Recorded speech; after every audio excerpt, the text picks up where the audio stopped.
Greetings, everyone. I'm happy to be speaking to all of you attending the Study Group Symposium. My name is Carolyn Kendall, and I'm one of the surviving members of the Forum. The Forum was the group that studied the evolving Urantia papers for 30 years before the papers were published as the Urantia book. I was a member of the last 5 years of the Forum, and I was invited by Carolyn to provide some background information about the publication mandate. Many readers ask about the purpose of the publication mandate and whether it was a genuine communication from the same planetary overseers who provided the revelation. They also ask whether it is still timely. I assure you that all of the pre-papers material, as well as the messages that came after the papers were complete, were commissioned and communicated by the same beings as the Urantia papers. They came in the same voices or the same writing and by the same techniques as the papers themselves. First, the correct title of the so-called publication mandate was The Timing of the Urantia Book, and the subtitle was Introduction to the Publication Mandate. The attached order authorizing publication was fairly brief, as I recall. It granted permission to the Human Contact Commissioners to proceed with the final steps of publishing the Urantia book. The Contact Commissioners could not just rush ahead and publish the papers anytime they wanted to. They had to wait for permission from the revelators. As it happened, formal approval came from a personality who arrived on Urantia on August 21st, 1951. He was a heretofore unknown Melchizedek son named Norson. He was introduced as the new regent of the acting planetary prince. We know that the planetary prince of Urantia is Christ Michael, who achieved that title immediately after his baptism in January AD 26. He replaced Caligastia, who had joined in the Lucifer Rebellion. Michael did not remain on Urantia to assume direction of the daily administration of our world. Macaventa Melchizedek was recently bestowed with the title of Vicegerent Planetary Prince. Although Macaventa has visited Urantia after his own bestowal many times in association with the Urantia revelation, he has not assumed direct management of the unseen beings who govern our world. We don't know how long Norson will remain to direct the Urantia revelation, but as Bill Sadler said on the day that the message was read, we can't have two planetary princes.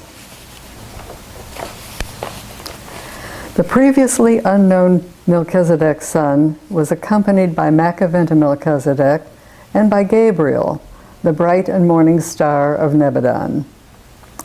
He was introduced to the contact commissioners, and those visitors were present during the observance of Jesus' birthday on August 21st.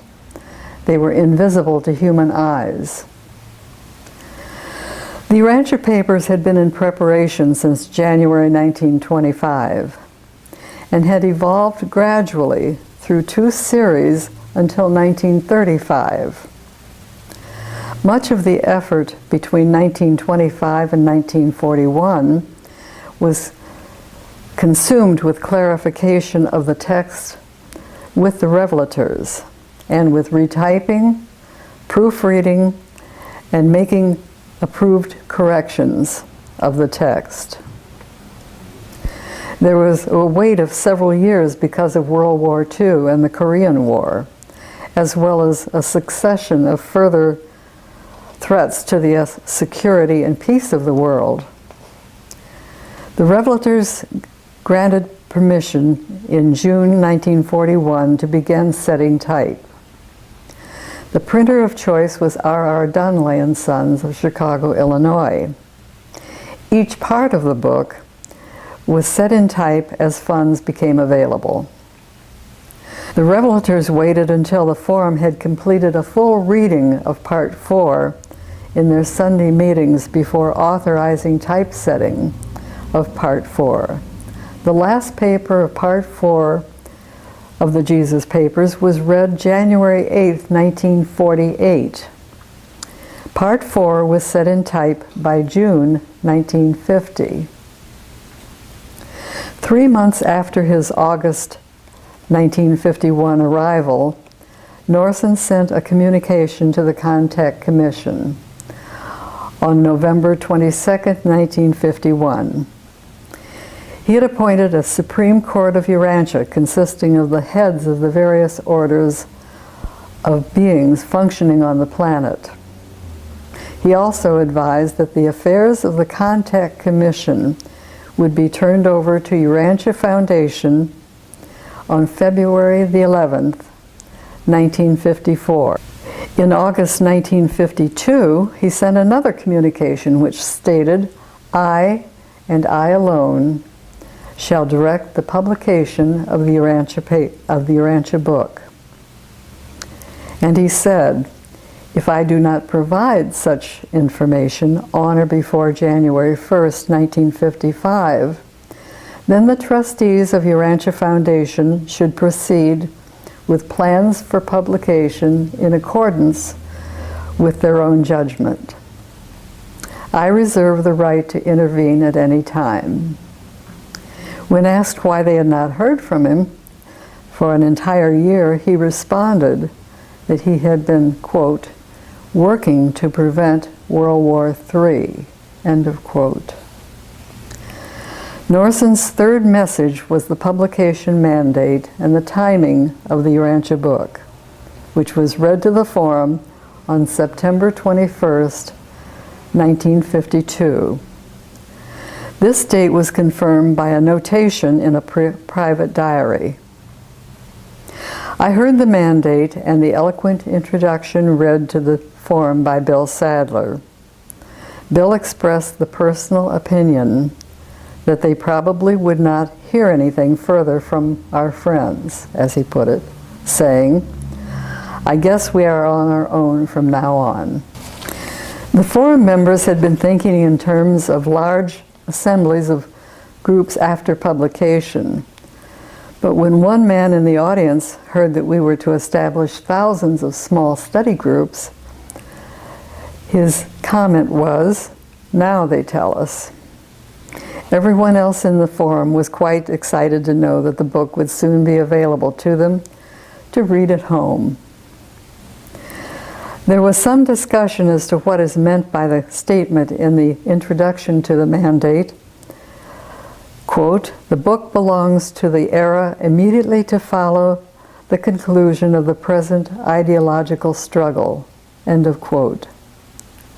Some felt he was speaking of communism. Others felt he was talking about some other political upheaval, while yet another person believed that the world would not be ready until the Lucifer Rebellion had been adjudicated and the circuits were opened. No answers were provided. The mandate was read again to the forum on April 4th, 1955. Copies of this statement was placed in each of the Urantia Brotherhood Departmental Committee secretaries' notebooks, and copies were also given to various leaders. It was read to many individuals as they rode to leadership positions in the years after publication, and nothing further was received in either writing or orally.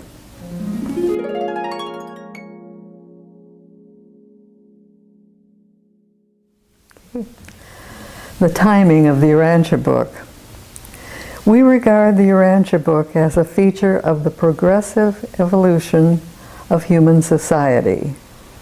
It is not germane to the spectacular episodes of epical revolution, even though it may apparently be timed to appear in the wake of one such revolution in human society. The book belongs to the era immediately to follow the conclusion of the present ideological struggle. That will be the day when men will be willing to seek truth and righteousness. When the chaos of the present confusion has passed, it will be more readily possible to formulate the cosmos of a new and improved era of human relationships. And it is for this better order of affairs on earth that the book has been made ready. But the publication of the book has not been postponed to that possibly somewhat remote date. An early publication of the book has been provided so that it may be in hand for the training of leaders and teachers. Its present is also required to engage the attention of persons of means who may be thus led to provide funds for translations into other languages. You who have dedicated your lives to the service of the book and the brotherhood can little realize the import of your doings. You will doubtless live and die without fully realizing you are participating in the birth of a new age of religion on this world. The future is not open to your mortal comprehension, but you will do well to diligently study the order, plan, and methods of progression as they were enacted in the earth life of Michael when the Word was made flesh. You are becoming actors in an ensuing episode when the Word is made book. Great is the difference in these dispensations of religion, but many are the lessons which can be learned from a study of the former age. You must again study the times of Jesus on earth. You must carefully take note of how the kingdom of heaven was inaugurated in the world. Did it evolve slowly and unfold naturally, or did it come with a sudden show of force and with spectacular exhibition of power? Was it evolutionary or revolutionary? You must learn to possess your souls in patience. You are in association with the revelation of truth, which is a part of the natural evolution of religion on this world. Over rapid growth would be suicidal. The book is being given to those who are ready for it long before the day of its worldwide mission. Thousands of study groups must be brought into existence, and the book must be translated into many tongues. Thus will the book be in readiness when the battle for men's liberty is finally won, and the world is once more made safe for the religion of Jesus and the freedom of mankind.